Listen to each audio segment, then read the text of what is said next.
moving tonight, restless, hungry. May I introduce myself? I'm Watson Pritchard. In just a minute, I'll show you the only really haunted house in the world.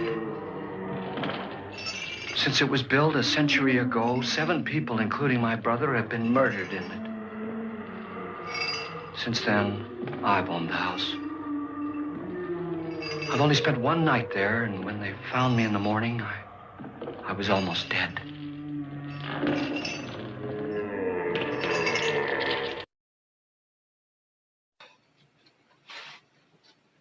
Good evening. It's Friday night, and welcome to another episode of Killer Kitchen. Tonight we've been invited to a party. It's a party at the only real haunted house in the world. The man you just met, Walter Pritchard, was actually played by the late Elijah Cook Jr. He was often called Hollywood's lightest heavyweight because of his small stature, and he always played the best villains. He's played in roles such as Dick Tracy. He's played next to Humphrey Bogart, played in 12 Angry Men. I think he's been in at least 3 episodes of The Twilight Zone. He's going to be our guide through the house on Haunted Hill. So join me tonight, if you dare, in this special, thrilling edition of Killer Kitchen.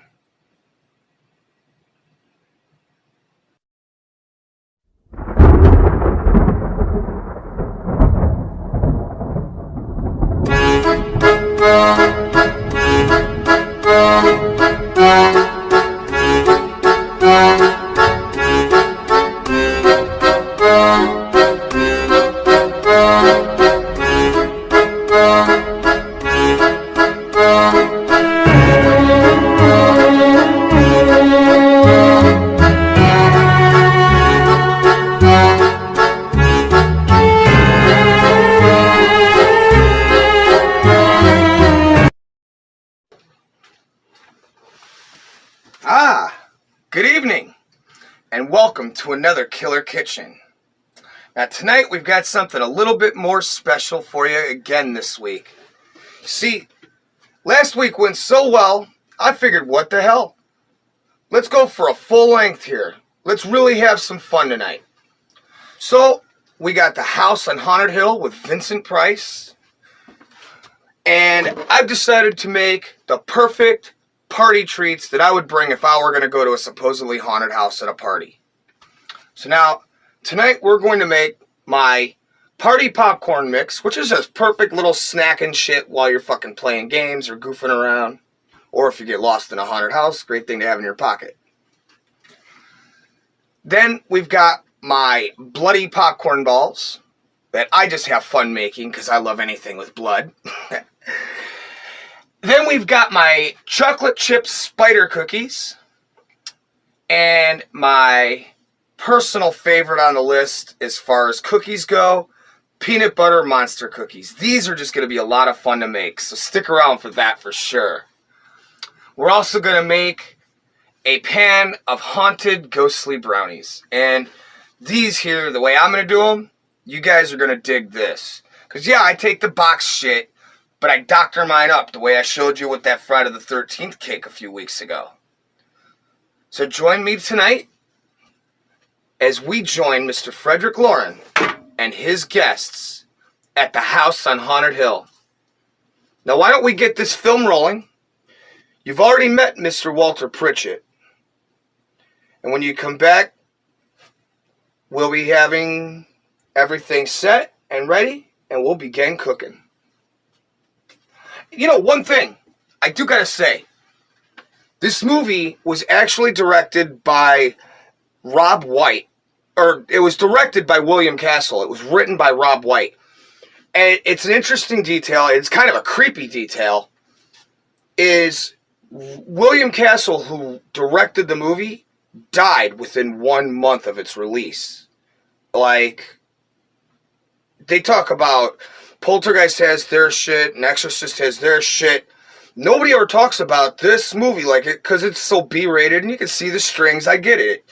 I love the cheese, and I love the old 50s and 60s B-rated flicks. I don't care what anybody says. But it's an interesting fact that The House on Haunted Hill took its first victim 1 month after its release.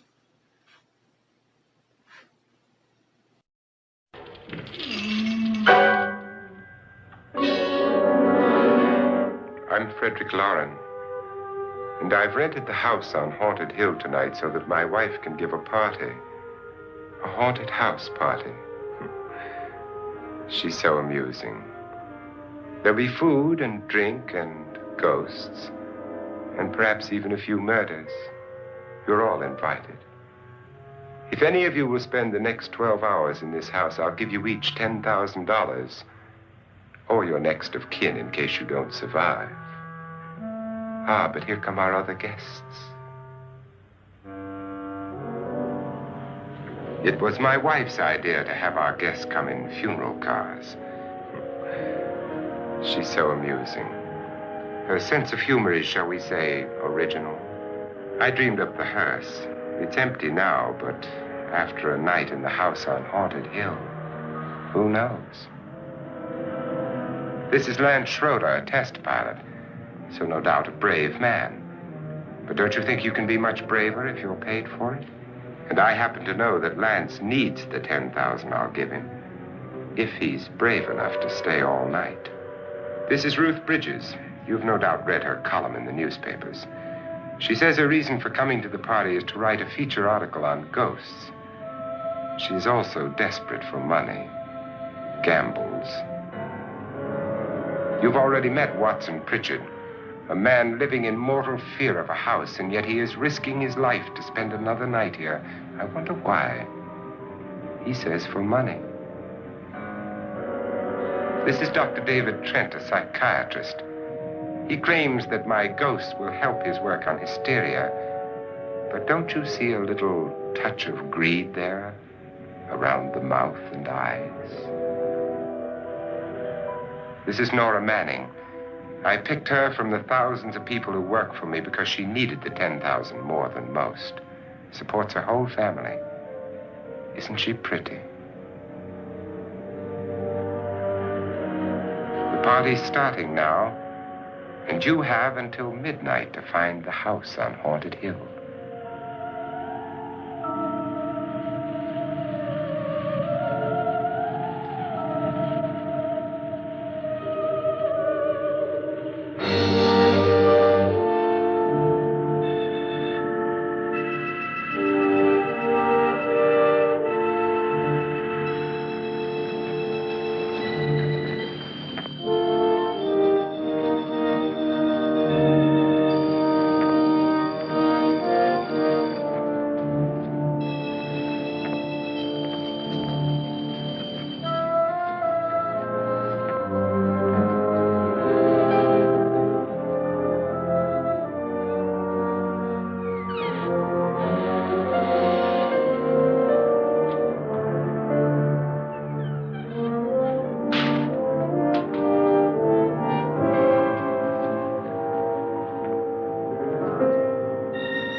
Well, where is everybody?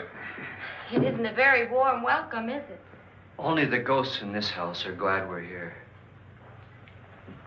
Are we all strangers to each other? Don't you two know each other? I'm afraid I don't even know your name. I'm Nora Manning. Lance Schroeder. Is Frederick Lauren a friend of yours? I've heard of him, but I've never met him. I work for one of his companies, but I've never seen him. I've never met the man either. Just a phone call. Do you know him? No, Well, then you're the only one of us who does. I don't know him. All the details about running the house were done by mail. He's quite wealthy, isn't he? Millions. And 5 wives, I believe. 4, I think, so far. A $50,000 party for only 5 people is a little steep, even for a millionaire.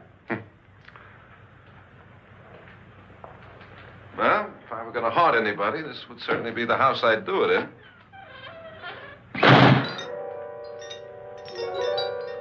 Who closed the door?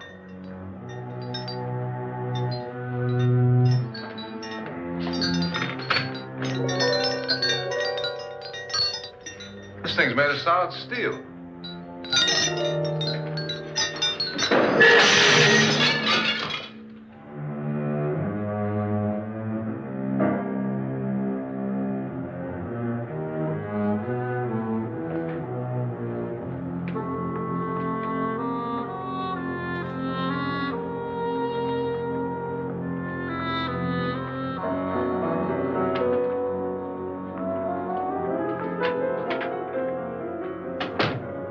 Annabelle, our guests are here, unfortunately still alive. Is your face on yet? Dust and dirt everywhere, and the water barely trickles. Couldn't you have had the place cleaned? Atmosphere, darling. You know how ghosts are. They never tidy up. And that's a very fetching outfit, but hardly suitable for a party. I'm not going to the party. The spend-the-night ghost party was your idea, remember? Since it's going to cost me $50,000, I want you to have fun. The party was my idea until you invited all the guests. Why, all these strangers were none of our friends. Friends? Do we have any friends? No, your jealousy took care of that. I had a reason for inviting each guest. I wanted kind of a cross-section. From psychiatrist to typist, and from drunk to jet pilot. They share one thing. They all need money. Now let's see if they're brave enough to earn it. And you call this a party?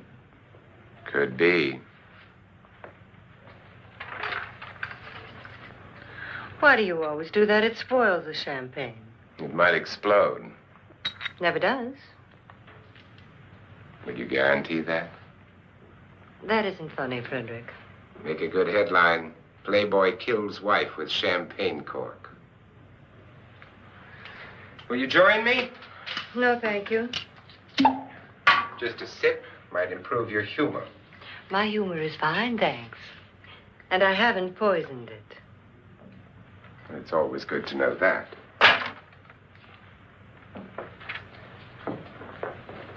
Have some. You'll enjoy the party more. Go on.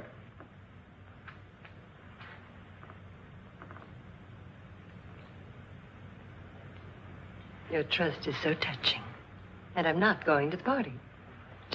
Of all my wives, you're the least agreeable. But still alive. Would you go away for $1 million and tax-free? You want it all, don't you? I deserve it all. Your jealousy isn't tax-free. And your possessiveness is maddening. If ever a man had grounds for divorce, But can't prove them. the time will come. You'll slip up one of these days, Think so? if I live long enough. You remember the fun we had when you poisoned me? Something you ate, the doctor said. Yes, arsenic on the rocks. Annabelle, you'd do it again if you thought you could get away with it, wouldn't you? Darling, what makes you think that? Something about you. I hear that hanging is very uncomfortable, in case you get any more ideas. Now, don't let the ghosts and the ghouls disturb you, darling. Darling, The only ghoul in the house is you.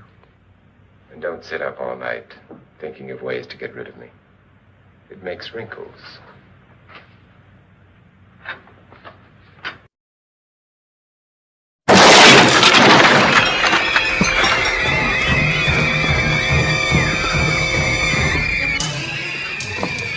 Megan, no! Megan! Megan! Megan, no! Jason!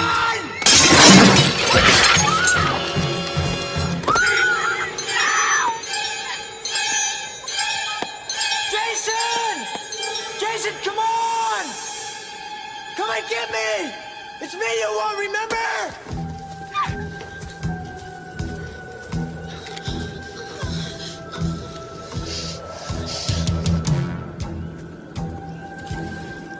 That's it. Come on, maggot head. Come on. Come on, maggot head. That's it. Come on.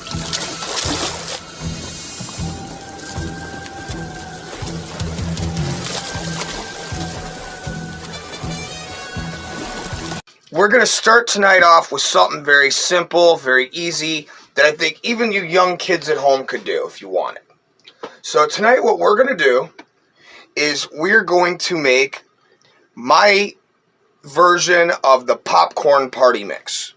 Everybody talk about Chex Mix, this and that. Y'all remember the old Snoopy commercial.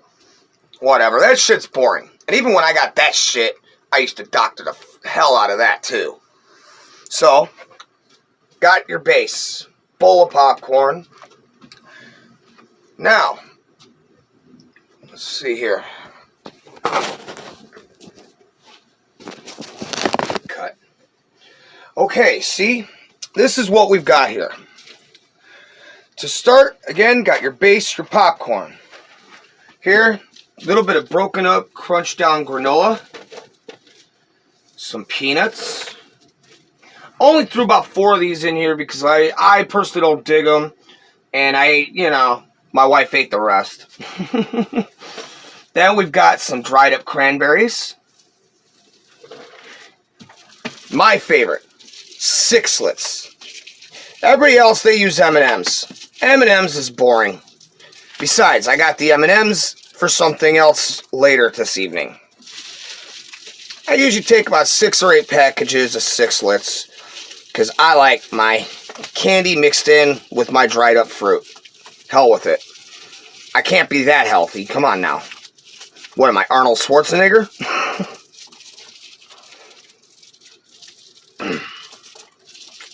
So you get these in here like this.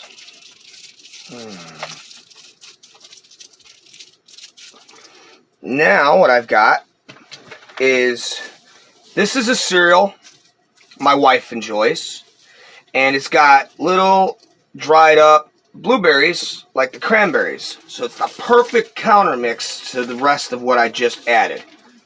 Then I'm going to take this here, and you kids at home, I'm sure you recognize this from your Saturday mornings, drinking your juice, having your bowl of cereal, watching your Mighty Morphin Power Rangers or whatever kids watch today. I don't know, my generation was He-Man. Then you take, cover it like that. Now, these Tupperwares suck. But, like that. Now, you want to take that mixture. I guess, give it a good.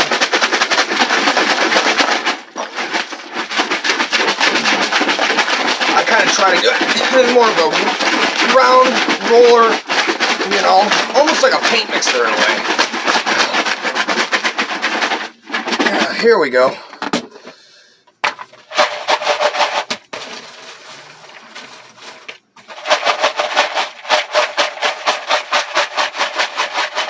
God, that actually looks really fucking good. You guys got to check this out. Now, if you look, you see how I did that.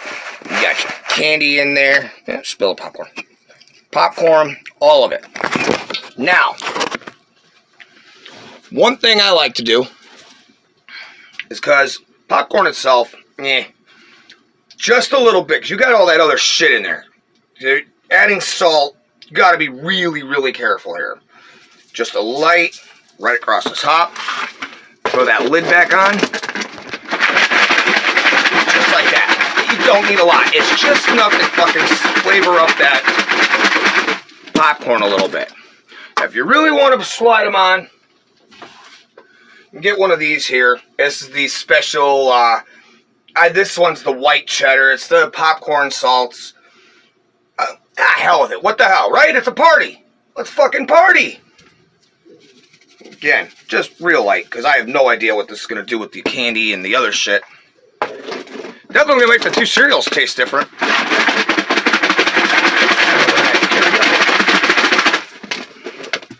There you go. Now, let's taste it.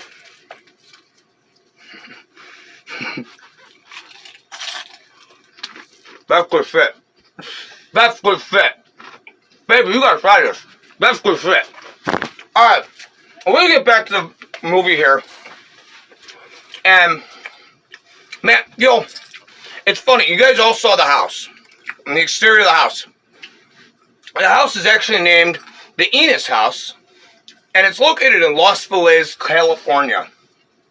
It was designed in 1924 by Frank Lloyd Wright, who actually, again, directed, excuse me, that popcorn got a little stuck there. But the house was designed by Frank Lloyd Wright, and Vincent Price actually took this role after a chance encounter with the director, who also doubled as sort of a Hollywood, sort of like, he was big with gimmicks. In fact, they developed a gimmick for this movie too. He was the one behind the gimmick for the Tingler, where they kind of made the seats feel weird and made you have to scream in the theater. I don't know how many of you guys remember that. Check it out. It's up on YouTube. It's up on fucking Google. You guys should check that out. Well, the same guy who did that, okay, William Castle, who directed the film. Now, he was actually close friends with Frank Lloyd Wright. So when the two of them, they got together and they started working together, this kid come up, and Vincent Price was like, they weren't even talking about him for the role. It was a chance meeting in the street, a lunch date later, and there you go. Another one piled on for one of the greatest horror icons of our time. But you've got to think, Vincent Price, this is a guy, he did the overtracking for Michael Jackson's Thriller. He was in Pit and the Pendulum. He did that show back in the 1977, I think it was, An Evening with Edgar Allan Poe. I tell you something, I take nothing from James Earl Jones. James Earl Jones is a master, and that voice, nobody can master that. But when Vincent Price read The Telltale Heart, he went above and beyond, and then blowing it right in the end of The Telltale Heart, they bled it right into The Raven. And hearing Vincent Price do Telltale Heart bleeding into The Raven like that, and hearing Vincent Price read The Raven, James Earl Jones is a master, definitely did it justice, but nobody did it like Vincent Price. This man, he overtoned on voice on Alice Cooper's 1972 album, The Black Widow. He did this whole spiel about the Black Widow spider and other spiders. Vincent Price is an absolute master. And then Mrs. Lauren, his wife, played by Carol Omart, Annabelle. She was a big-time radio singer back at the time. She was Mrs. Utah. She was fourth runner-up in the Miss USA pageant in 1967. Or 1946, 1967. She was in a movie called Spider Baby. Like, you're talking two greats there. So what you just saw on screen when you get two masters together, two absolute masters of their art, and put them in the same room, it's nothing but dynamite. What you saw there, you will never see in a film made past 1985.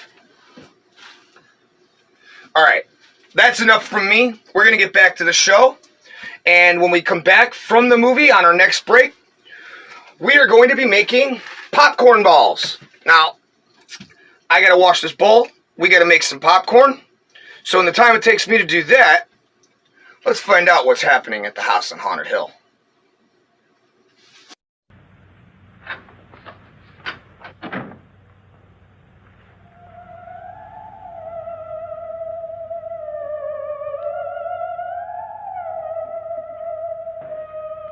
This is what she used on my brother and her sister. Hacked them to pieces. We found parts of the bodies all over the house, in places you wouldn't think.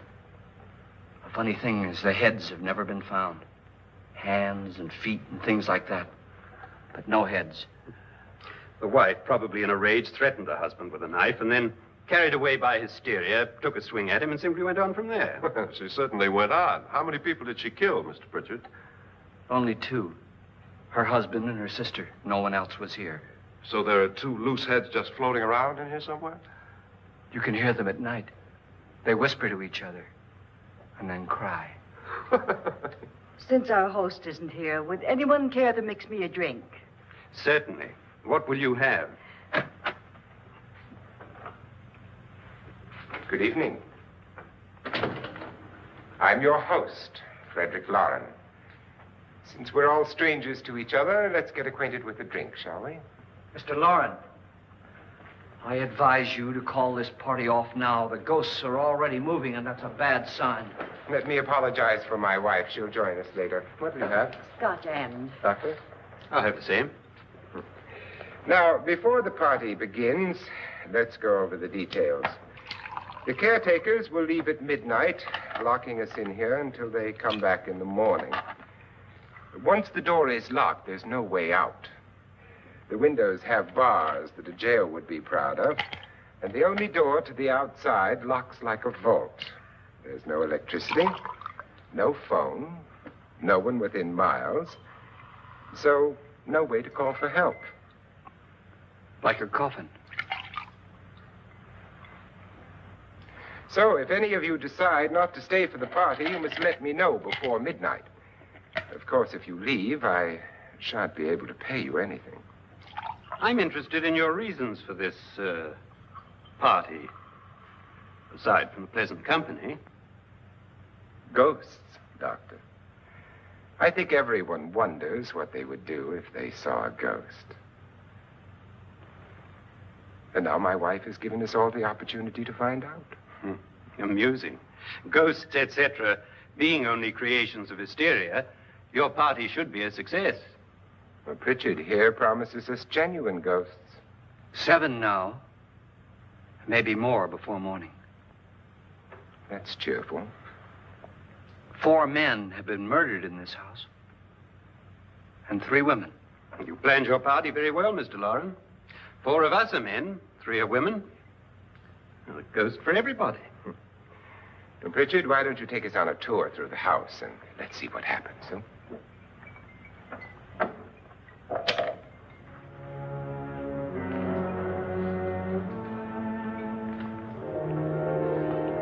See that stain? Blood. A young girl was killed here. And whatever got her wasn't human. Don't stand there. What do you mean? Where?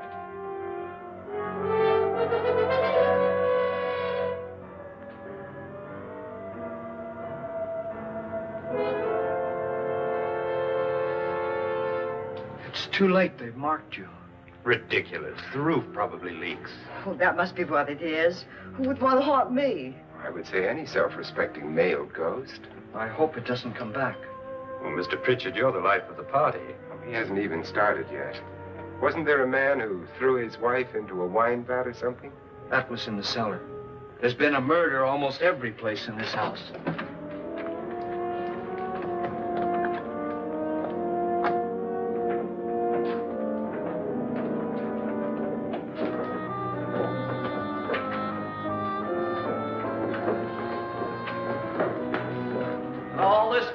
to a Mr. Norton, who didn't die here. He was electrocuted later. Mr. Norton did a good deal of experimenting with wines, but his wife didn't think it was any good. So he filled the vat with acid and threw her in. She was supposed to stay down, but the bones came up. It's a funny thing, but none of the murders here were just ordinary. Just shooting or stabbing. They've all been sort of wild, violent, and different. Look out! God, she didn't fall in. You mean there's still acid in there?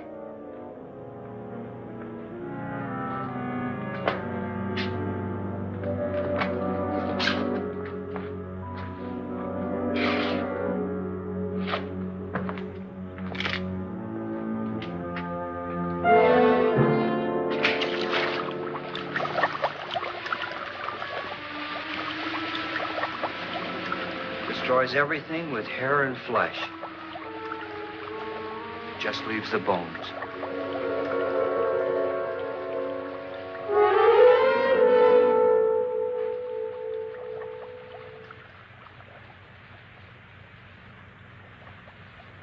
My, it's dry and dusty down here. Well, there's a cure for that upstairs. Come on.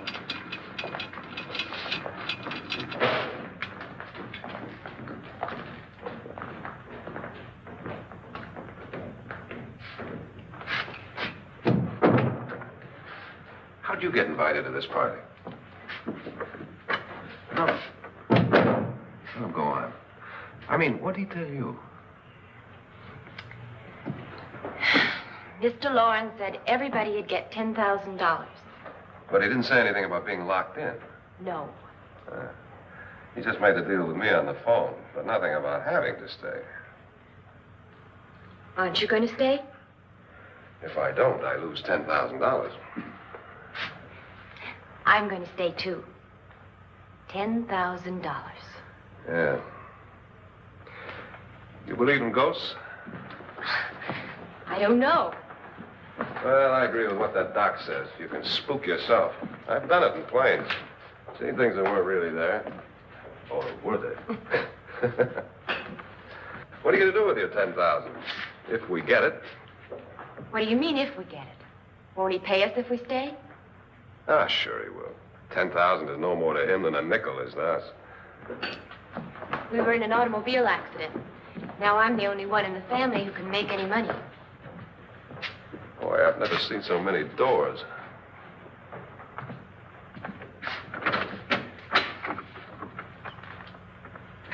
Closet?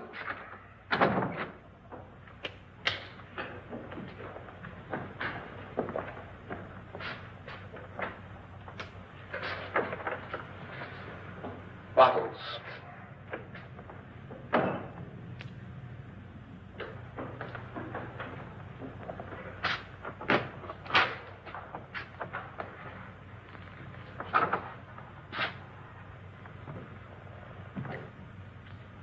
Does it go anywhere?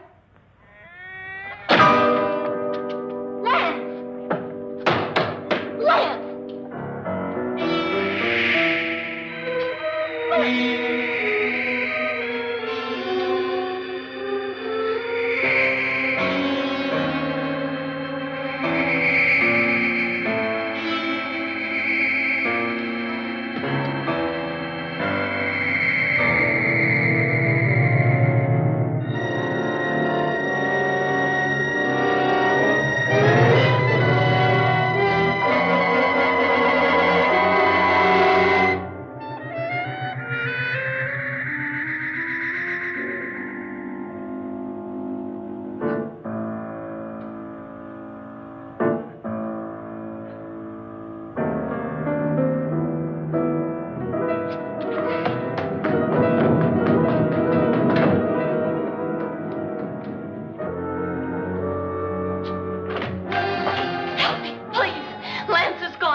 she say Lance is gone? Gone where?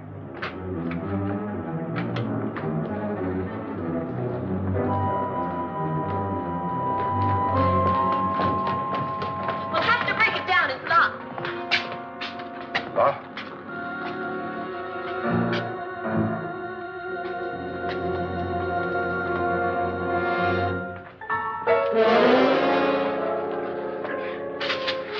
You all right? Nothing that money won't cure. I must have bumped my head. And the only way you could bump your head in here is to run head on into the wall. You didn't do that, did you? Let's get a bandage on that.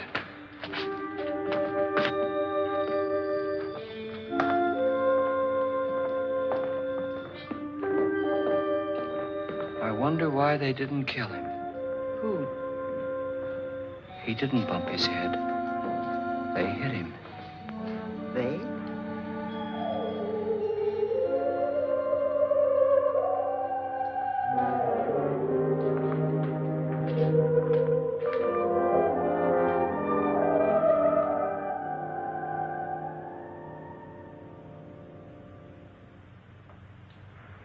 Nora, when you came in, you said something about a ghost.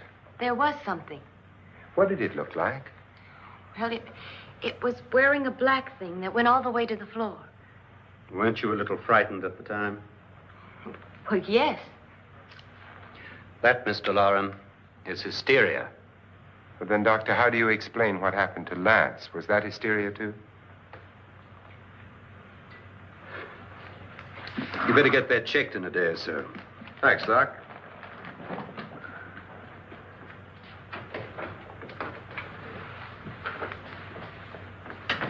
Wait for me in the hall.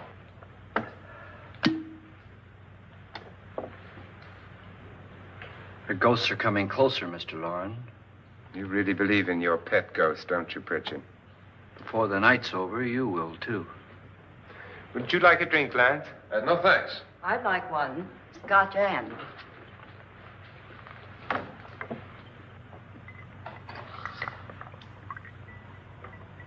Mr. Loren, are you really going to pay anyone who stays all night? Certainly. $10,000. Will there be much red tape or delay? You in a hurry, dear? Frankly, yes. Or frantically. There you are, my dear.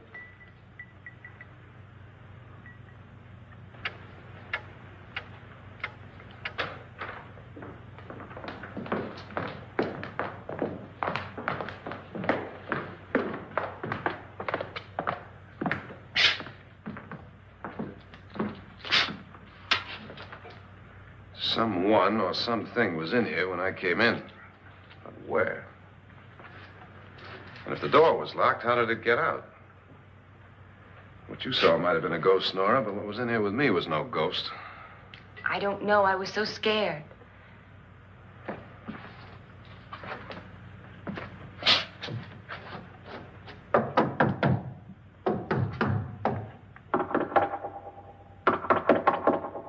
Does it sound different to you? Yes.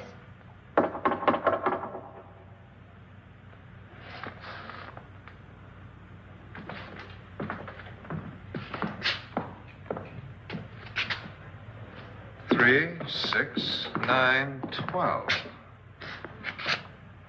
12 feet.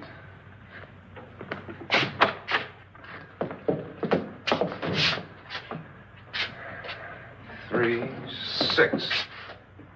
Now, I'm going to knock on the other wall. When you hear me, you knock on this wall.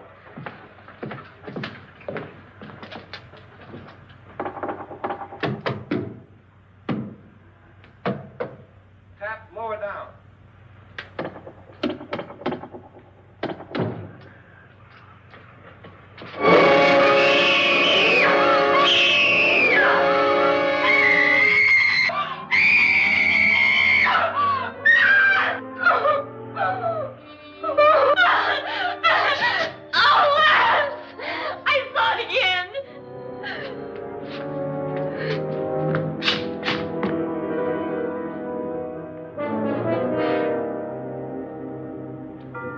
Where'd it come from? From in here.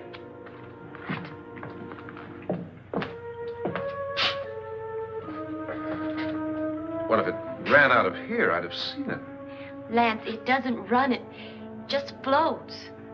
Yeah, but why didn't I see it? You don't believe me. Well, how can I?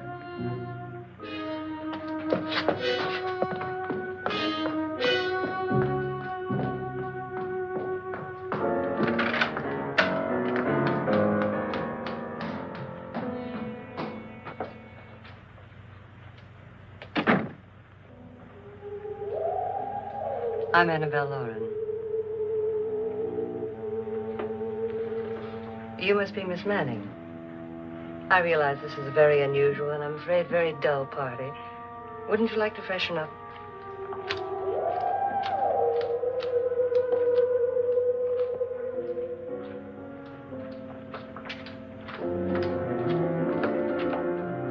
This is your room.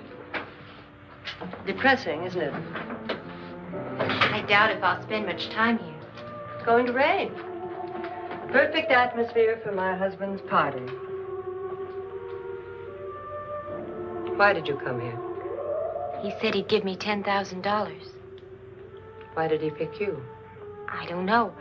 My supervisor just came and said I'd been invited. How long have you known my husband? I just met him tonight. So? Why you?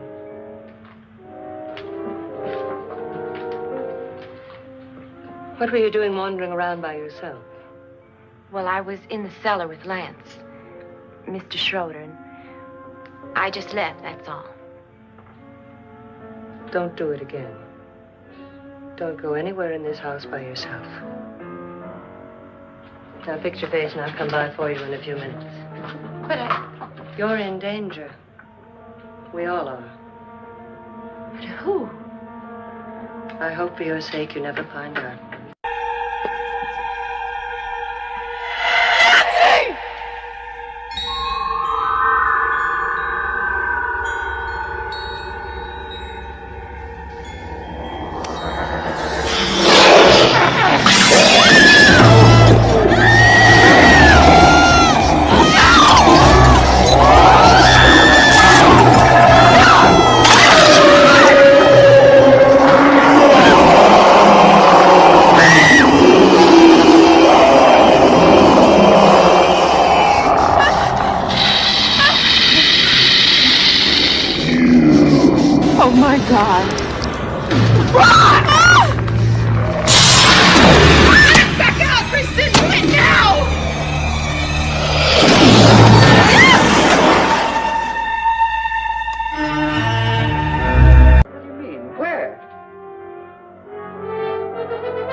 It's too late. They've marked you.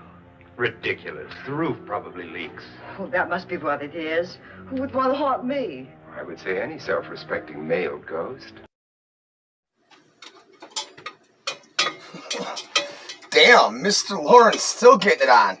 Guy's not satisfied with one woman wanting to kill him. Now he's looking to piss off another one. Yeah, leave it to them rich people, you know? Anyway, we are melting some butter down. And we are going to melt in some little bitty marshmallow deals here. And what I've done is I've added some yellow food coloring both to the melting butter and to the marshmallows. Now the thing is, you want to make sure that you don't have it on a high heat, because at a high heat you're going to burn your marshmallow. Now get that in. You want to start putting these in and make sure that you always have them in motion. Do not stop stirring no matter what.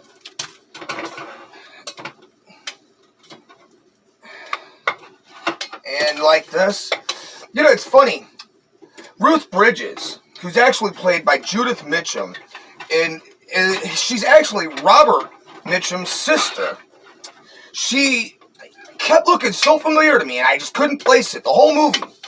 And it finally hit me while we were watching it right now that she was actually a co-star in the Ten Commandments back, I want to say 1965, 63.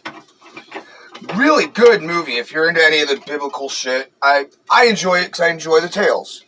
Whether or not anybody believes or not, that's your own personal deal. Just a good movie. The stories themselves are actually kind of fun. For the most part. But, yeah, she did this role, and it was actually her last real role that she played in at all. As far as horror or anything that was, like, big. She did the Ten Commandments, and then just sort of dropped out of sight. I guess she decided she was done with the Hollywood scene. So, in the meantime, why don't we get back to the movie here, and by the time you guys come back, I'll have these sticky fucking things out of this package. I'll have this all melted down, and I will show you guys how to make Halloween bloody popcorn balls.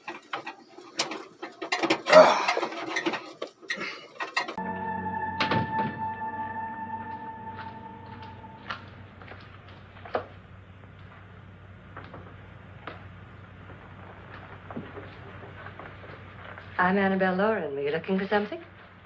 Not exactly. Are you the doctor? No, I'm Lance Schroeder. The pilot. You've hurt yourself. Oh, it's just a bump on the head. Which is my room? I believe this is it. Thank you, Mrs. Lauren. Annabelle Lance.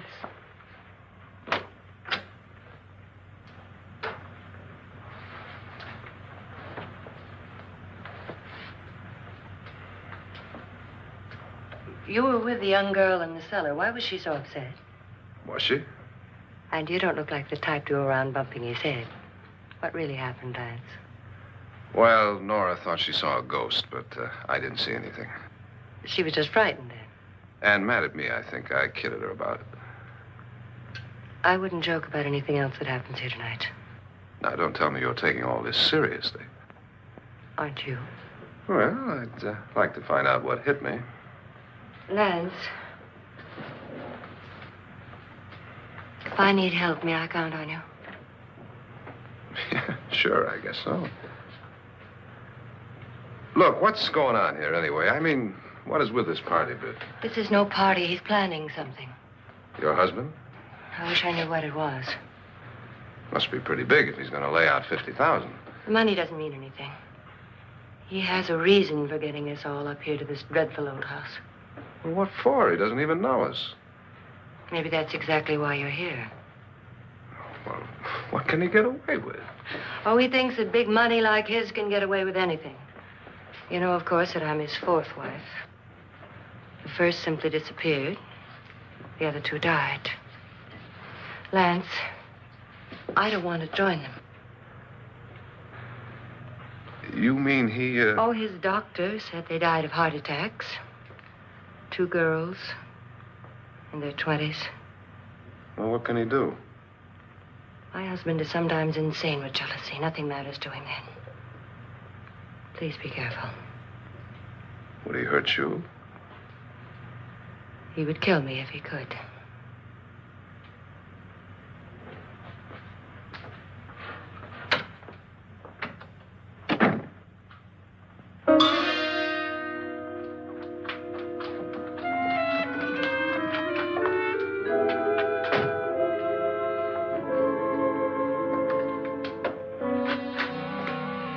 Annabelle, you're missing all the fun. Nora Manning was almost killed by a falling chandelier. The pilot bashed his head in. Is he badly hurt? The Saturnine psychiatrist bandaged him up. Don't you want to go and console him, as you do most men, in your fashion? You're so clever, Frederick. So I lie awake nights wondering why I married you. It was rather a mistake. You didn't marry me, dear. I married you. Unpleasant, but no mistake. Well, hurry up.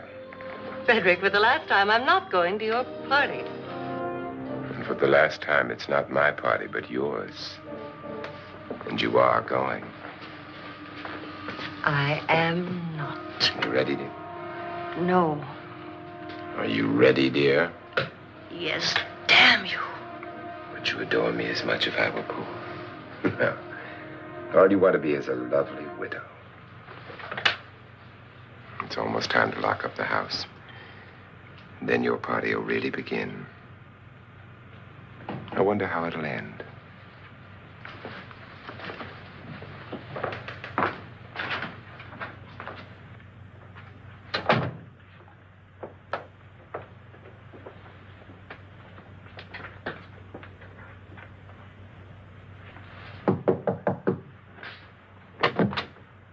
It's close to midnight, Lance.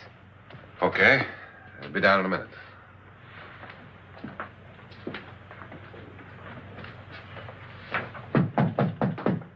Who is it? Your host, my dear.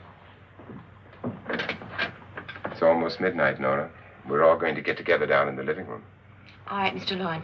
I'll be right down.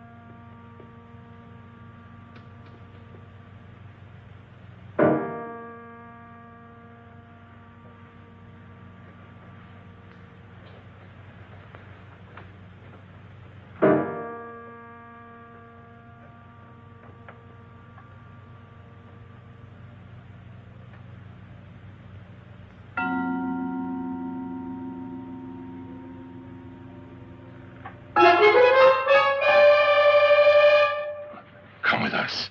Come with us before he kills you.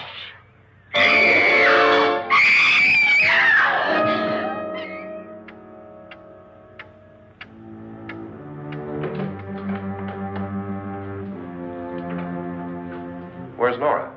Miss Manning.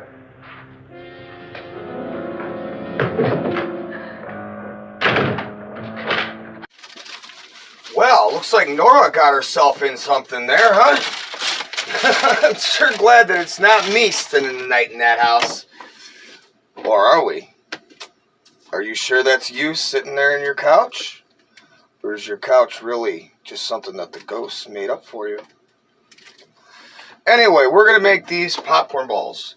Now, because we're dealing with something extremely sticky here, I like to take and just rub some flour into my hands just so I kind of decrease the sticky matter as much as possible. We've got this all melted down, and what we're going to do is we're going to take this and we're going to put some popcorn down on here like that. And we're going to take, bad idea, fuck that. Dump it in there like that.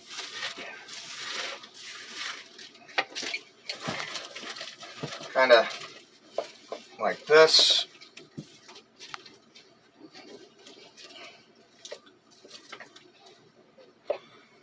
And we're gonna just take that popcorn, add a little bit more. If you look, let's see if I can get it for you here.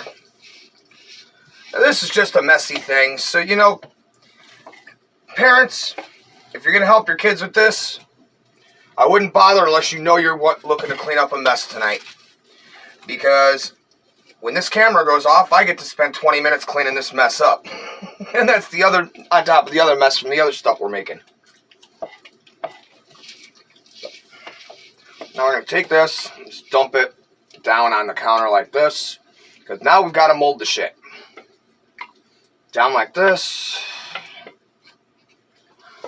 I'll be honest, guys. I've never made popcorn balls before. This is number one for me. That's fucking hot. Shit. Okay. Next time, let these things cool before you attempt to grab them. You ain't gonna mold shit. That's fucking hot. Looks like Nora's having a bad night tonight, huh, guys?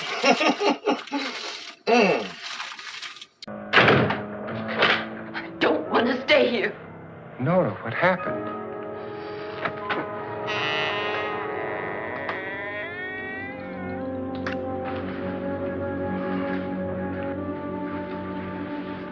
That's Jonas Slides and his wife. They've been caretakers here for years. She's blind, you know. I'm not going to stay here. Well, Doctor, it looks like we have a real case of hysteria on our hands. I think she's just a little upset, not hysterical.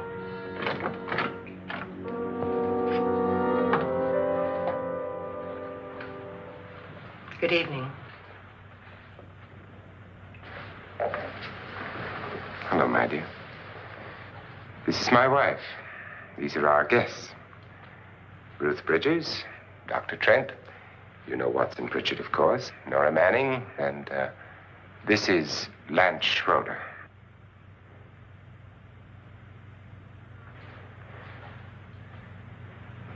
Get me out of here. Now, what about the 10,000? I don't care. He wants to kill me. Who wants to kill you? Mr. Lawrence. May I have your attention, please? I think you all remember the bargain we made about staying all night. $10,000 apiece. If any of you don't survive, $50,000 will be divided amongst the rest of you. If I should die, you will be paid by my estate. When the door is locked from the outside by the caretakers, we'll all be forced to stay in this house until morning. If any of you decide not to stay, you must leave with the caretakers now. You won't have a chance to change your minds later, because there'll be no way to get out. I don't want to stay. Wait.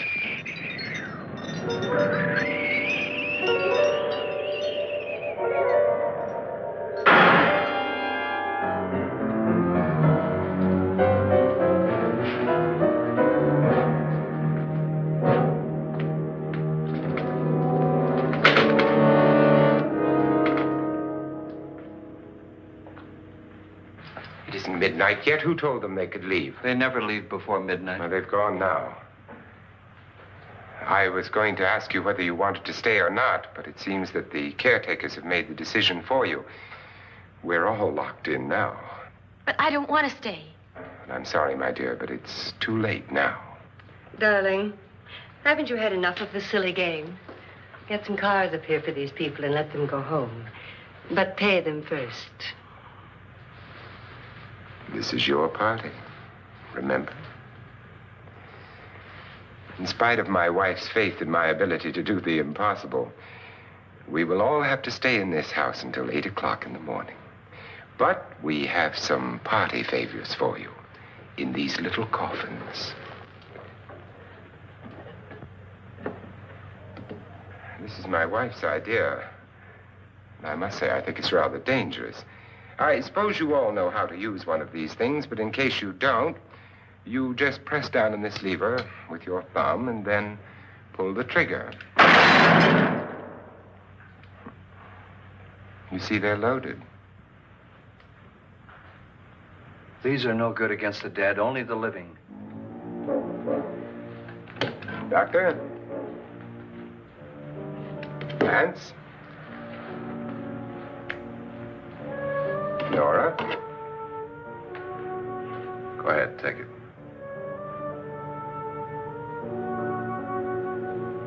Miss Bridges?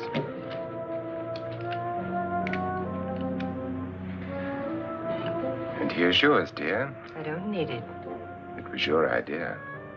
Who knows, you may want to use it on me before this night is over. Throw these guns away. They won't do you any good. I agree with Pritchard on that point, although not for the same reason. Dr. Trent, don't you approve of our little party favors? Suppose Nora had had a gun when she mistook the blind woman for a ghost. I don't think anyone else is going to walk around in total darkness. Oh, I'm sure we're not going to go running around the house shooting each other, aren't you? Who knows? Fear makes people do amazing things.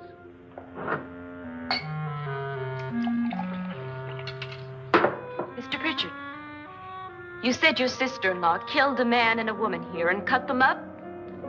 You said they found hands and feet, but they never found any heads. Would you like to see one of those heads? Would you all like to see one of those heads? Well then, just follow me.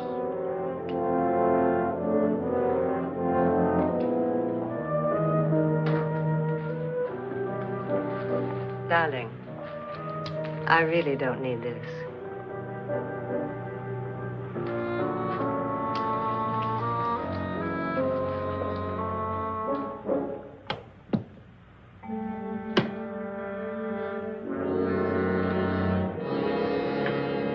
Just go look in my suitcase. Just go look.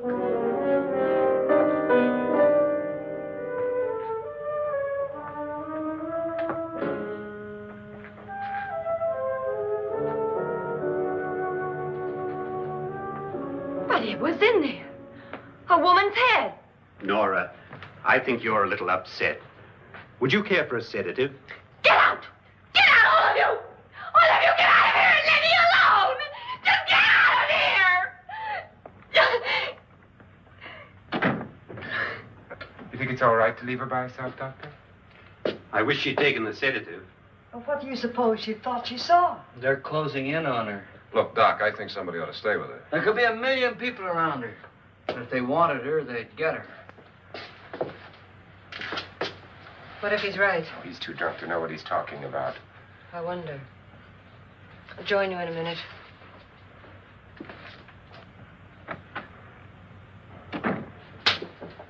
Do you think it would do any good if you went in and talked to her? Well, do you think there really was a head in her suitcase? I don't know. A thing like that would put me right over the edge. Look, would you sort of stay up here, in case she needs help? All right. I'll be in my room. Just call it. Thanks.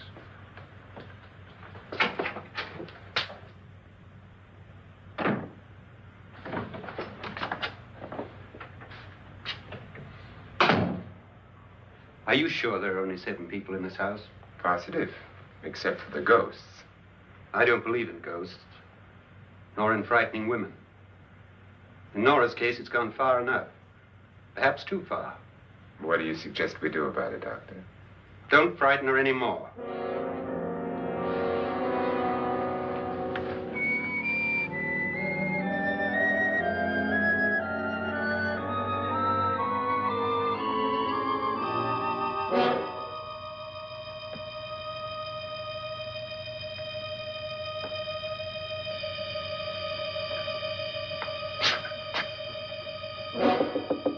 Nora? Nora?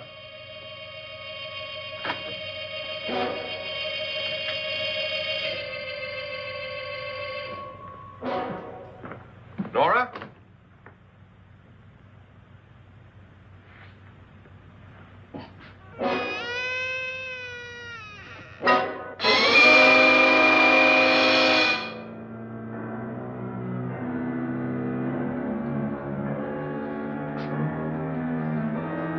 Nora!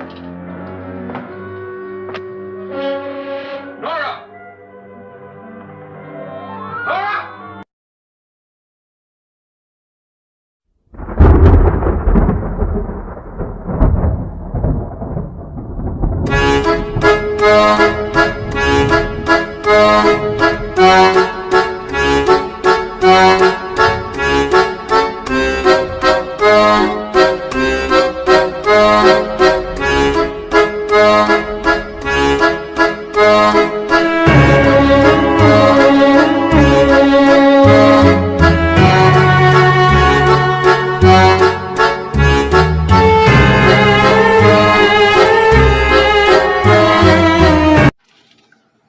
Well, it looks like we know that she's not lying. Lance knows now. Is it just me, or does it seem like Lance got himself a little bit of a crush? And sorry, Lance, But we all knows what happens to people when they get them crushes in these types of movies. One thing you got working for you, it's 1958, it's not 1988. Yeah, it's funny too. You know, Lance, who's played by Richard Long, has been in so many great films. And I mean, we lost him way too early. And I mean, he was in one of my favorite episodes of The Twilight Zone. What was that one? Hold on. No, don't do that. You're supposed to come over here. He was in this one. It was Person or Persons Unknown, where he like lost his complete identity. Everybody thought he was nuts. It was a really crazy episode. I can't really talk too much about it, or I'll get in trouble again. That was what was that? Season 3, season 2, I think. So now you'll notice what I'm doing. Originally, I said we were going to make bloody popcorn balls, and I just couldn't get the right coloring for the blood. But when I was applying it, I'd kind of made a few mistakes on the first one here, and then I realized that this does look great for hair. And being pinkish like it is, and the deep pink that it is, it's the perfect color for monster hair. Now really, what you can do is you could do this all different colors. I didn't have exactly enough frosting to do a bunch of different colors for different balls tonight. So they're all going to kind of have this color. But what you can do, if you watch one of my early episodes, you'll see how to make your own colored frosting. It's very easy. But what I'm doing is I'm taking and spreading it around there on there like that. And then I bought these eyes. Edible eyes. They're like little candies. And I'm just putting them on here like this.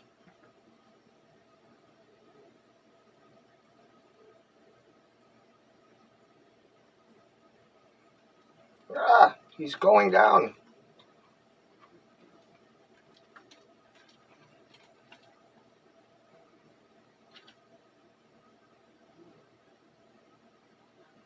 And then, what I do, after I wipe my hand a little bit, is I take, and then I put a 6-lit right in this little hole here. Because with my popcorn balls, they all seem to have this like little hole as I put them together. I guess I didn't do so good at this. But what I'm doing is I decided instead of bloody popcorn balls, bloody monster balls. Bloody monster popcorn balls.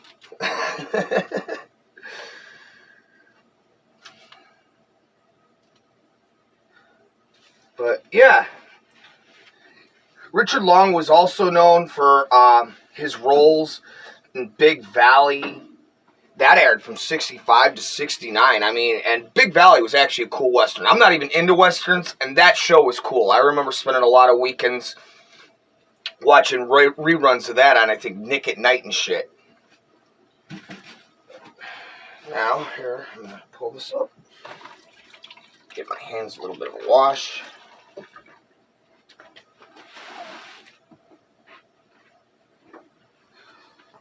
And then now, here, if you look,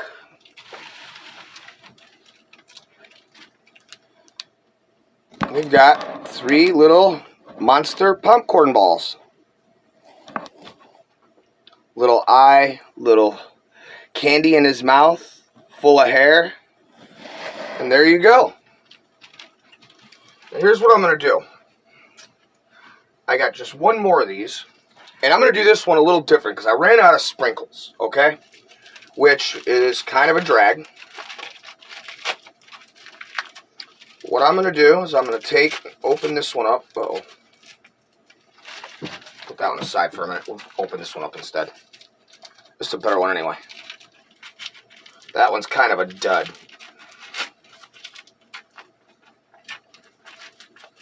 Whoa. Now, see, the thing about this is, when you wrap these, they're sticky as hell. And if you don't get them opened up in time, paper gets stuck and it rips your ball apart like you're seeing happen here. But do not fret. Do not fret, my friends, because there is always a solution to every problem. Just mold it back up like that. And see, like I said, always a solution to every problem. Well, I had a slight problem tonight, and I ran out of sprinkles. And it's 3 o'clock in the morning. I can't exactly go buy new ones. Not unless you guys know of an all-night market in LA. But I do have a solution to that. See, instead of sprinkles, I got the sprinkles in there. Well, this one I figured, let's make this one extra scary and actually have an extra treat. So, I took the Oreo package I have here. I ate all the white frosting, because damn it, that's just good. And I saved the cookie parts. See, one thing with Oreos is if you're really careful, if you break the Oreo in just the right way, you can get that frosting off of the cookie without, you know, doing the whole thing that kids did back in the day. You know. Very easy, in fact. The way they do the cream filling now, they don't do it like they used to do back in the old days. It's not even the same cream, I don't think, you know. That's like with everything today, though. It's all been kind of choppy and just nothing's the same. I don't know, maybe I'm just getting old. But yeah, here we go. So I'm gonna roll this one through some cookies, and then it's got sprinkles in there.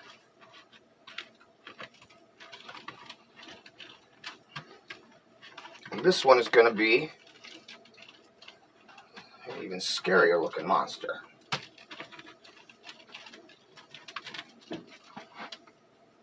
There. That's a bad camera angle here.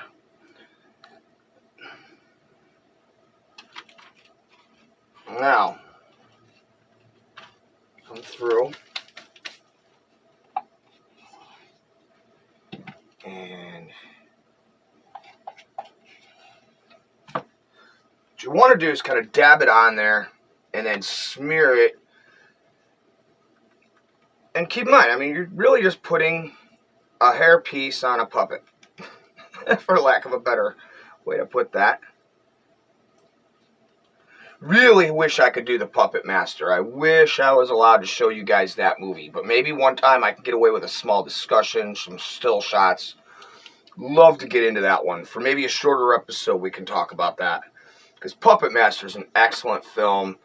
And it's so just relevant in so many ways. It really did make a statement that I think a lot of people missed.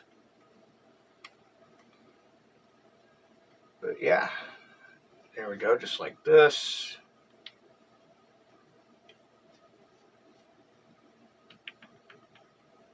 This. Ouch. And there we go. 4 little monsters waiting for a home.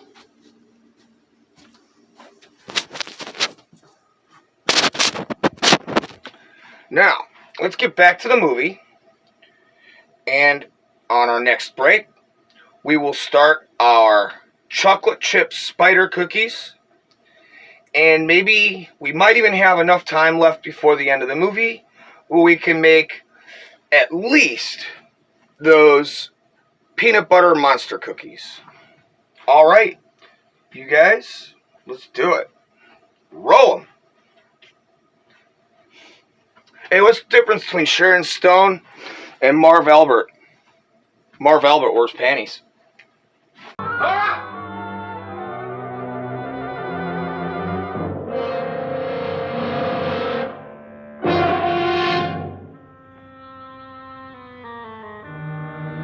What do you know about this? They've taken her. In a little while, she'll be one of them. Where's Norton? Where is she? It's too late. It's too late. You'll never find her again. Pritchard, if you know where she is, you better tell me now. She's gone. She's gone with them. And there's nothing you can do about it.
She's dead, Mr. Lauren.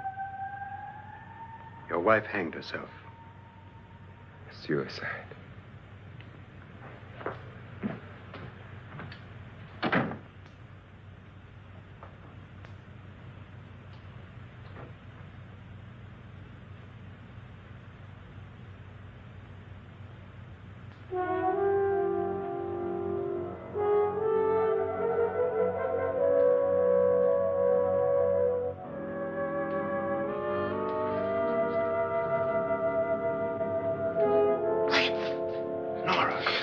Hide me, please, hide me.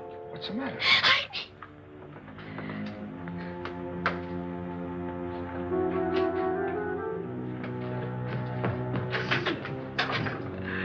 He tried to kill me. He grabbed me and choked me and put me in that room. And then he went away and left me. Who? He thought I was dead. Who? Mr. Lord. Are you sure about this? I don't know. It was dark, but it must have been him. Has anybody seen you since he left you? I heard some people in that room, but I went by and nobody saw me. Mrs. Lauren is dead. But how? Lauren said she committed suicide, but I think somebody killed her. Him?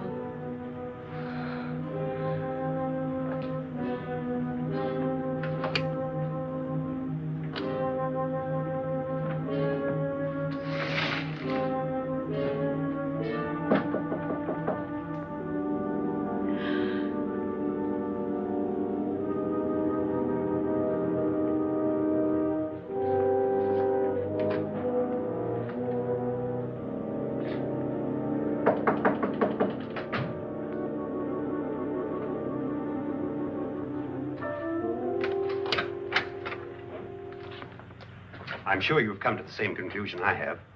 Yeah, I think so. Well, let's all have a meeting, discuss what to do. The living room? Okay, in a minute.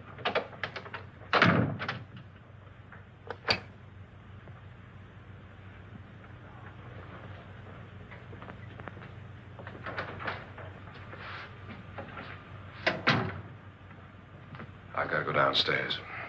Now, you lock yourself in here and don't let anybody know you're here. If he thinks you're dead, he won't come here. And I'll get back as soon as I can. You'll be all right. And if you have to, you use it.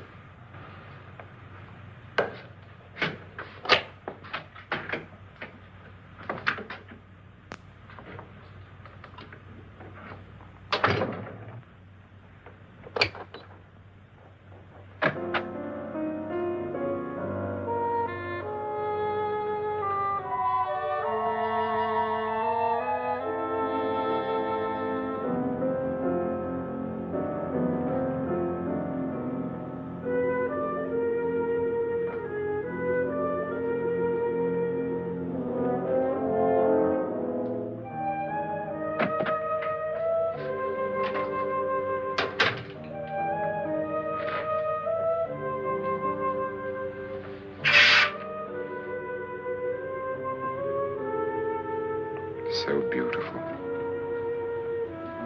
So greedy. So cold.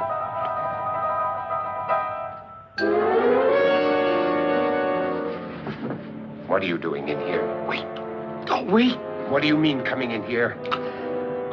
I didn't want them to take her away. You're drunk. They will if you don't watch her. You're drunk. All right, out with it, Bridget. Why did you come into this room? I'm the only one who understands. Understands what? Your wife isn't there anymore. She's already joined them. Look, Bridget, I've had enough of your spook talk. Get out, you sot, and don't come back into this room again.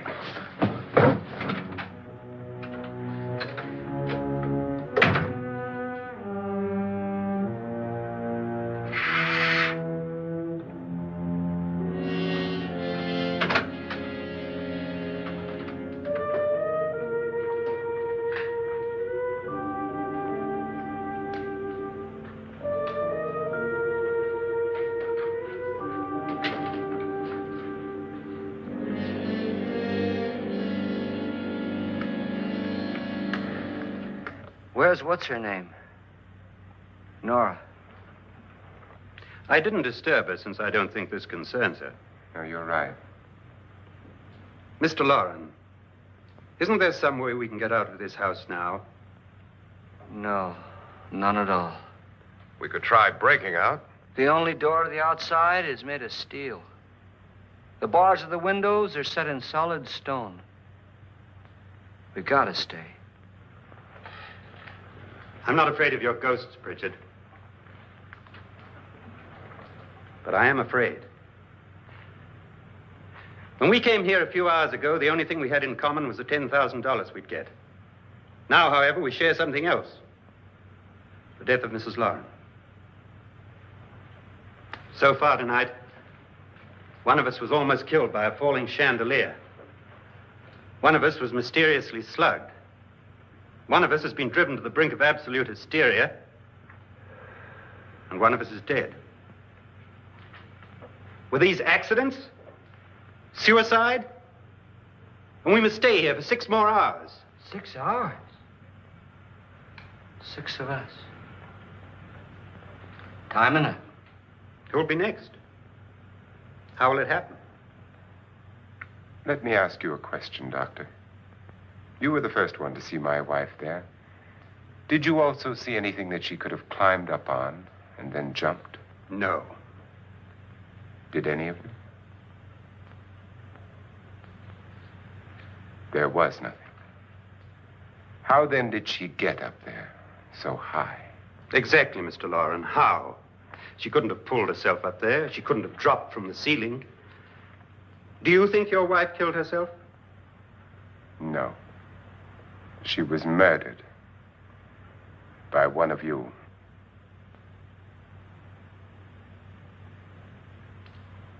Or you, Mr. Loren. To deliberately kill someone, you must have a reason. We were all strangers to your wife. Only you had a motive for murder. What husband hasn't at some time wanted to kill his wife? What husband hasn't had 1,000 opportunities to do it in such a way so that he'd never be suspected? I'm not such a fool as to hang my wife from a ceiling by a rope. The fact remains that you, or one of us, murdered Mrs. Loren. And that's a matter for the police. So how do we get the police? That's my point. We can't until morning. What began as a silly party given by an eccentric has now involved us all in murder. For once, Pritchard may be right. If another murder's in the works, let's stop it now. Another murder? Why not? Maybe one of us saw too much. Why should even a millionaire want to give each of us $10,000 to spend one night in a gloomy old house? To see some ghosts, have a party? No. Have you finished trying me, Doctor? And is the verdict guilty of murder? Oh, this isn't getting us anywhere. Somebody killed Mrs. Loren. We know that. One of us is guilty and the rest of us are innocent. Okay. Now, what we have to do for the next 6 hours is protect ourselves from each other. You really think? I don't think anything. I just know that I'm going to my room. And if anybody comes in, I'll shoot him. Or her. And if we all stay in our rooms, we'll be safe. Because the innocent will have no reason to leave his room. And the guilty will admit his guilt if he or she does. And we all have guns. And we're all agreed? Oh, I wish this night were over. Rooms? Guns? I tell you, it doesn't make any difference. They aren't through with us yet.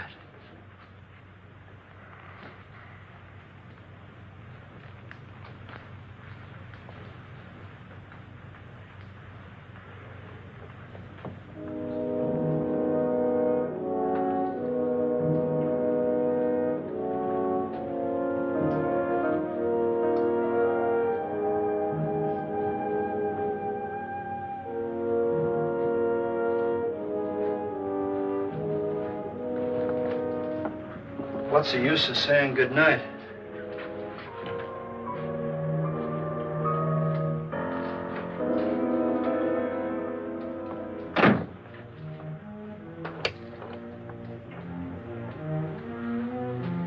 Good night.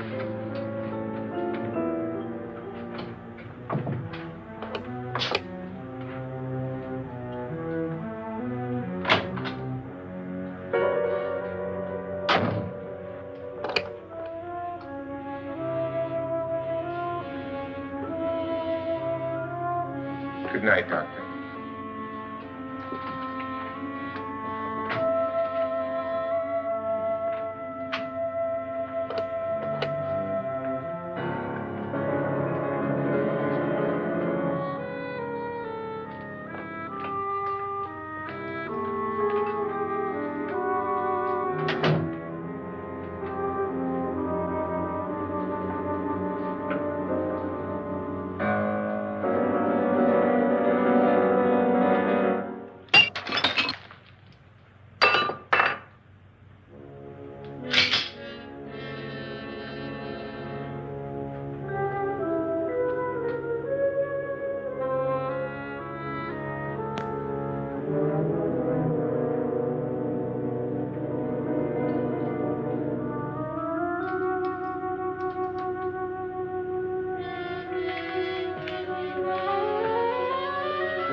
Nora, it's me, Lance.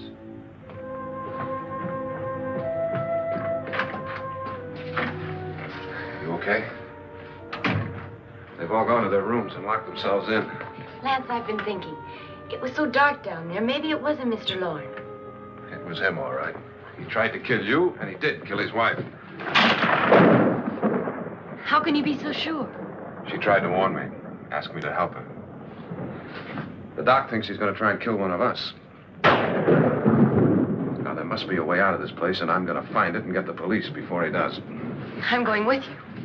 What if he finds out you're alive? No, Nora. You're safer here than any place else. Now just lock yourself in and keep quiet.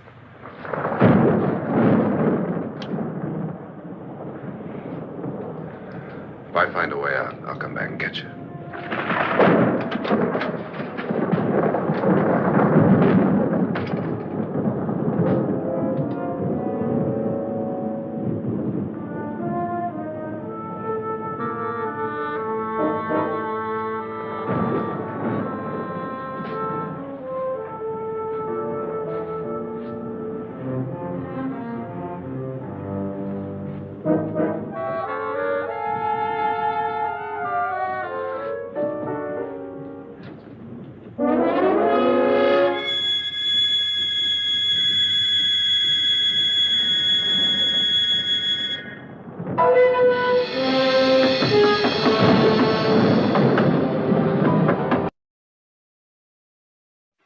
Yes, this is a really good idea. We're going to give a house full of people that are locked in, scared to death, a loaded gun. Something tells me that this is going to end really, really bad. And you know, as far as this psychiatrist goes, I love how he pushes off the third degree. You did it, you did it, you did it. It's his bright idea. Everybody fucking, you know, if you're innocent, stay in your room, you got nothing to worry about. Yet he's the first one out of his room. And then lover boy Lance is out here fucking trying to run to Nora's room.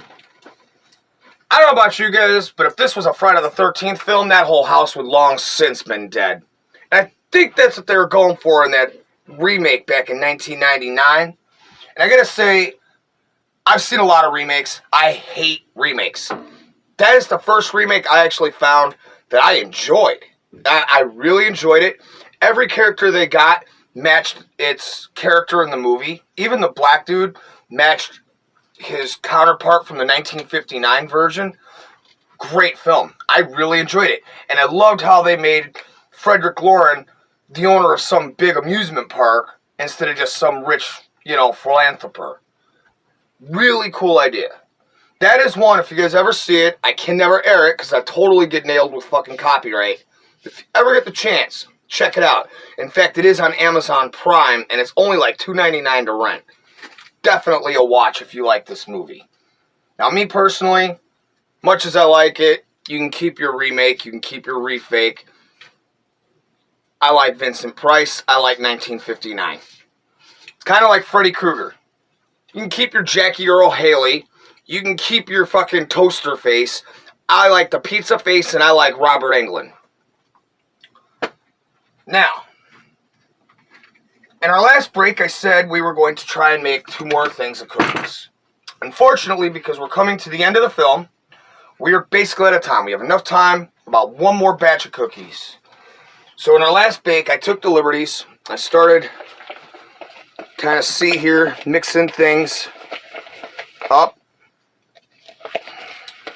Now, everybody's got their own way of making cookies. Everybody's got their own way of doing things. So I don't want to really give you my recipe because I'm sure everybody's got their own recipe. I mean, there's thousands, hundreds of fucking recipes for homemade chocolate chip cookies. And I'm sorry, but unless Grandma makes them, they just don't taste the same. I'm using my grandmother's recipe, and I still can't make them as good as she did. I love them. They taste great. But the way my grandma did it, you can't beat that. That's just something that, it's kind of like apple pie. An apple pie is an apple pie, but a homemade apple pie, nothing going to beat that flavor, nothing going to beat that taste. Kind of the same thing here. So while I mix this up and get this ready in the oven here, I think we should get back to the movie and see where this is going, because I really got to see what the hell's going to happen when you got a house full of people they're scared to death and everybody's got a loaded fucking gun. This is just a little too good to let by. So let's get back to the movie here. I'm going to finish mixing this up, and I'll see you at the next break. Hey, I ever tell you guys about the blonde, the brunette, the redhead that all work the same place? So they all work the same place, and they all work for this woman. Same, all-woman team. Kind of like that Designing Women show back in the 90s and the 80s. Anyway, they notice every day boss is leaving early. All the time. So they're sitting there at lunch one day, and they're like, okay, wait a minute. She's leaving. She never calls. She never comes back. She's never going to know. Maybe we'll leave too. How's she going to know? So that night, boss takes off, gets out of there. Group waits about 5-10 minutes. They take off themselves. Now, the brunette, she's just happy to be off work early. She goes home, makes herself a pot of tea, turns on the telly. She's groovy. She's feeling it. The redhead, she's excited. She's stoked, man. She got a couple hours off early. She's going to go hit the gym. Now, the blonde, she's just happy to be off. She goes home. She comes in. She's like looking forward to spend some time with her husband. She closes the door. She starts going back towards the bedroom, and she hears this muffled sound. She comes walking up real close, real easy.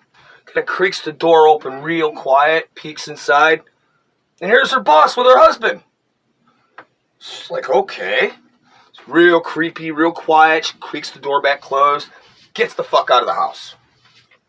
So the next day, they're at lunch, and they're all talking, about, hey, we want to do this again. The redhead and the blonde sit there, you want to get out of here again. And they're talking. The blonde turns around and says, are you crazy? I almost got caught last night.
An admission of guilt, Doctor?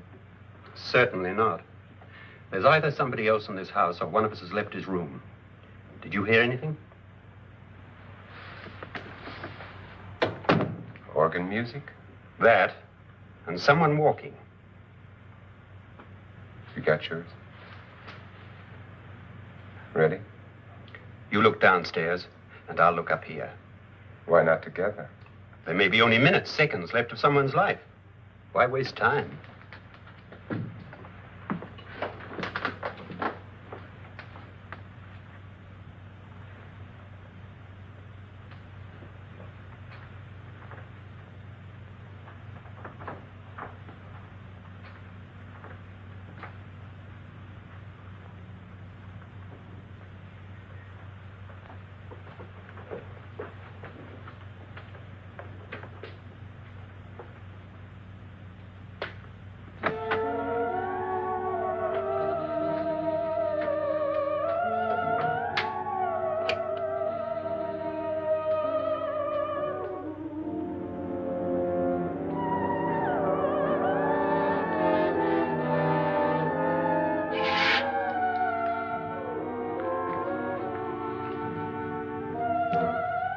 It's almost over, darling.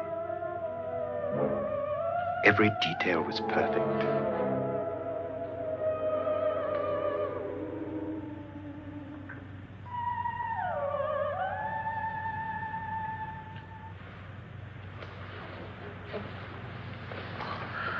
What's happening? We've done it. A perfect crime. Beautiful. Has she killed him? Not yet, but she will. Get me out of this hanging harness. What's taking that girl so long? What time is it? At first, I couldn't get Nora to want to protect herself with a gun. But after you appeared at the window, everything began to work just as we had planned. You were wonderful. Just the touch that finally drove her into complete hysteria. It'll be worth all of our planning, darling. Where's Nora now? What's happening? On her way to the cellar. So scared she'll shoot the first thing that moves. And Frederick? On his way to the cellar, too.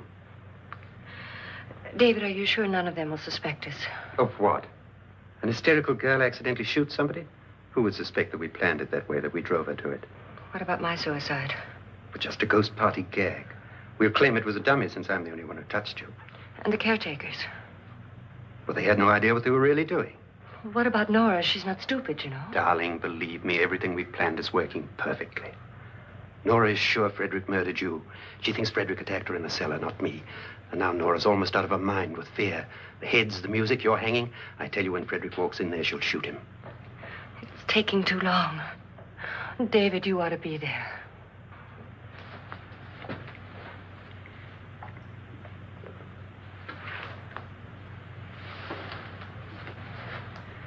When you hear the shot, come down to the cellar.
An admission of guilt, Doctor? Certainly not. There's either somebody else in this house or one of us has left his room. Did you hear anything? Organ music? That, and someone walking. You got yours? Ready? You look downstairs, and I'll look up here. Why not together? There may be only minutes, seconds left of someone's life. Why waste time?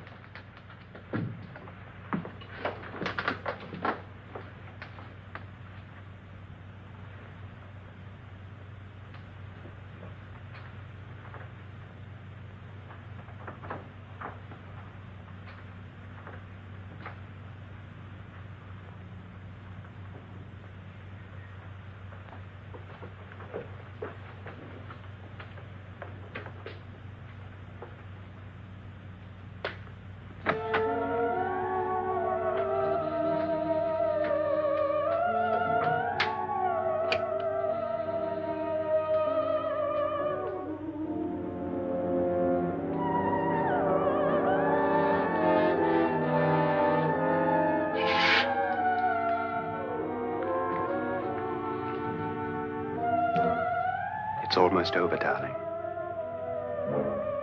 Every detail was perfect.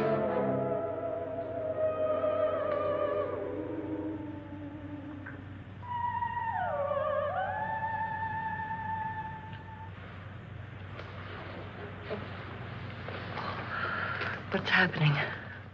We've done it. A perfect crime. Beautiful.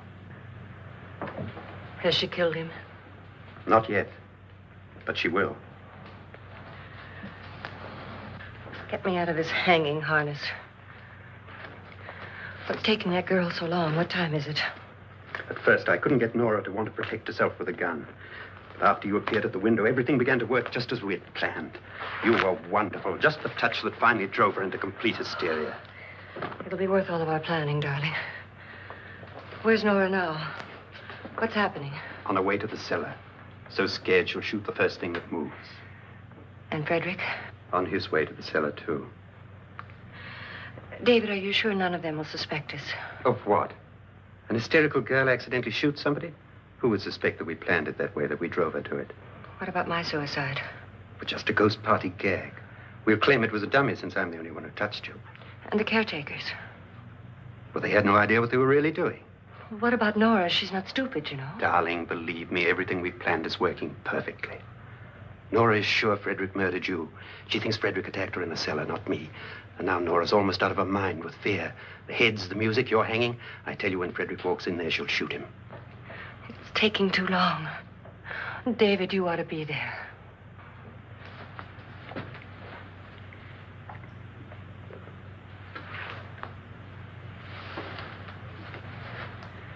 When you hear the shot, come down to the cellar.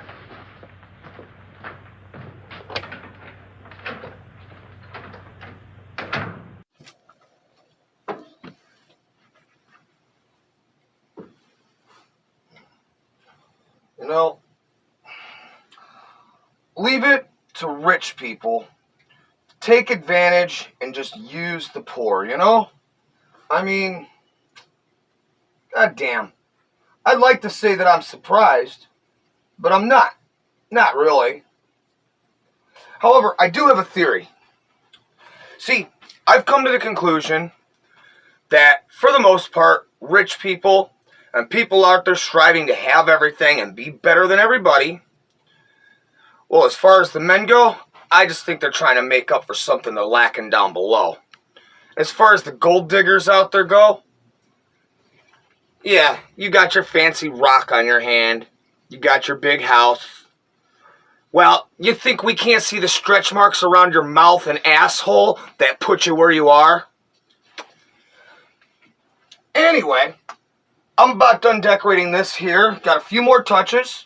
So while I finish this up, why don't we get back to the film, see the conclusion, and when you guys come back, we'll have our spider cookie. We'll have our party mix. And unfortunately, we don't have the popcorn balls anymore because I ate those during the last break. They were just too damn good. Well, then again, my beautiful wife did show me there is half of one left. I got hungry, you know? Good movie, good cooking, good food. What the hell you want? All right, guys. So we'll see you back here at the conclusion of the movie. I gotta tell you, I really, really hope that Annabelle and the doctor get exactly what's coming to them. And I really hope that poor Nora, well, I hope she walks away from this without wanting to stick a dagger into the next professor's eye she sees.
No!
David? David?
At last you've got it all. Everything I have. Even my life. But you're not going to live to enjoy it. Come with me, murderess. Come with me.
right, Annabelle. The crime you two planned was indeed perfect. Only the victim is alive and the murderers are not. It's a pity you didn't know when you started your game of murder that I was playing too.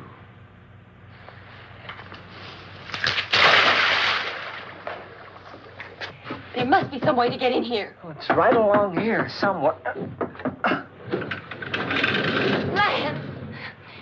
I've shot Mr. Loren. He's down in the wine cellar. Alive? I don't think so.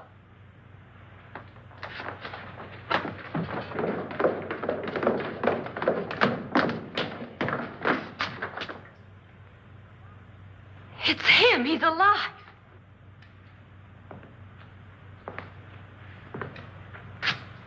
You didn't shoot anyone, my dear. I loaded your gun with blanks. I can tell you all now. Trent and my wife were planning to kill me. They failed. Trent tried to throw me in the vat. My wife stumbled and fell. I'm ready for justice to decide if I'm innocent or guilty.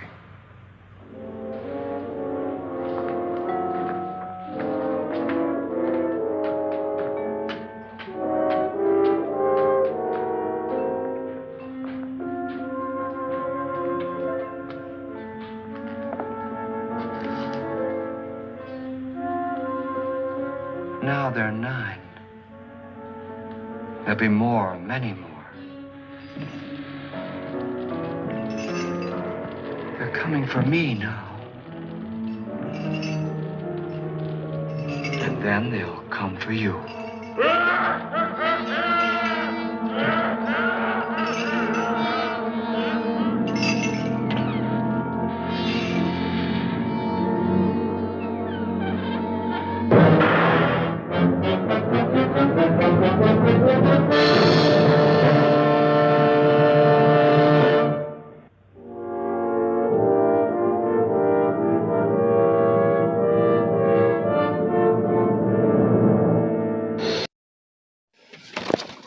You know, I always did love a happy ending. And to me, there's no happier ending than a cheating, gold-digging bitch getting what her just comeuppance deserve, or her boyfriend, who can't seem to keep his dick in his pants, getting exactly what he deserves. But I do gotta say, the story aside, David Trent, played by the Australian actor Alan Marshall, is one of the greatest actors of his time, and you have to give the man credit. He sucks you in. He makes you really feel that role. He makes you enjoy what he's doing. He makes you believe that he is that character. And it's funny because I've seen interviews with him and off screen, he was one of the most gentle, kindest. He never had a problem. He was the type of guy that no matter how much money he had in the bank, he would stop if somebody saw him and recognized him, and he would talk. He'd sign an autograph. There's not too many celebrities like that, especially not anymore. Not in the last 2 or 3 decades. I'd say the last time we had any actors or actresses that humble would have been actually right around his time, 1963. 1950s. All of a sudden, about the time the Beatles started making airwaves, everybody and their brother who was on TV started thinking they were better. But I digress. A movie is still only as good as its actors. So, asshole or not, if you got a good actor, I guess you got to deal with the prick to entertain the people. Anyway, we are at the end of the show, the end of the movie. I hope everybody had a good night and a good time. I sure as hell had fun. I really enjoyed spending the night with you guys and having some fun watching a movie. Again, I gotta tell you, I ate all the popcorn balls. That little guy right there is about all that's left. And I've got a major stomach ache, so I'm gonna pay for eating all those tomorrow. And we got our little party mix. And that was really good. And our last project for the evening, A spiderweb chocolate chip cookie. My spider chocolate chip cookies. Now what's cool about this, if you notice, I've kind of moved my black light up a little bit. In fact, I kind of like it up front. It's going to stay there from now on. But the lights go out, then you set the cookie down just underneath the light, like so. See how that glows and kind of sparkles out like that? Now imagine you set your table up for your guests, you got a nice thing going for a Halloween party, and you just drop a little black light right over the top. Now imagine all the ahs and oohs coming off. And see what's cool too is, let's get a light back on the situation. This kind of a cookie, it's just one big cookie. I just cooked it into one and then decorated it. But see, doing the web actually has a double cause. See, now, when I want to serve the cookie up, cut here, here, and all these different lines around the web. Of course, pull the middle one out or leave it in for decoration until that point when it's ready to serve. But now everybody's getting a spider. Everybody's getting a little bit of the web. And you'll notice I've got some colors in with mine. What I did was I took some colored sugar and just kind of sprinkled it in there to accentuate that web out. And then I took a little bit of red frosting that I'd made for the hair earlier on the popcorn balls. And I threw a little dot there because I have a thing for Black Widows. And being a Vincent Price film, and as I said, Vincent Price did a lot of the narration for a lot of shit. Well, he did the narration for Alice Cooper's The Black Widow in 1972 on Welcome to My Nightmare. Excellent record. I gotta listen. Anybody who's anybody, if you like even the slightest bit of rock and roll, get your hands on that record. Greatest fucking record you will ever hear in your life. I don't care what anybody says. I actually, at one time, had that record on 8-track, vinyl, cassette tape, and the fucking CD. And you know what? If I could have found it, I would have had the thing on high def, too. You know? The guy, I mean, Vincent Price, he did the narration for Michael Jackson's Thriller. Now, let's be honest. I don't even like Michael Jackson. Hearing Vincent Price on that, I couldn't help but dig that song. So, you want to be honest, if it weren't for Vincent Price, I wouldn't have even gotten into Michael Jackson. And here I am now. I'm into Bad and Thriller and... Okay, about those two records. So, you really can't go wrong. Vincent Price will always be one of the late greats. He had several other movies out that I believe I may be able to take advantage of and do this again. We're going to play that by ear. Unfortunately, we ran out of time, so the Monster Peanut Butter Cookies are going to be on hold, and our Ghostly Brownies are going to be on hold. I was going to do them next week, however, depending on how things play out, I think we're going to put that off for maybe another 2 weeks, because I have something special that I'd actually like to do with that. That would be a lot more fun. So stay tuned next week, and we will sit back, watch another show or another movie, or even have just another polite discussion, and have some fun. This is your host, Vincent Victorian, asking, what was the greatest thing before sliced bread? Alright guys, remember, there's always something cooking in the Killer Kitchen. See you next week.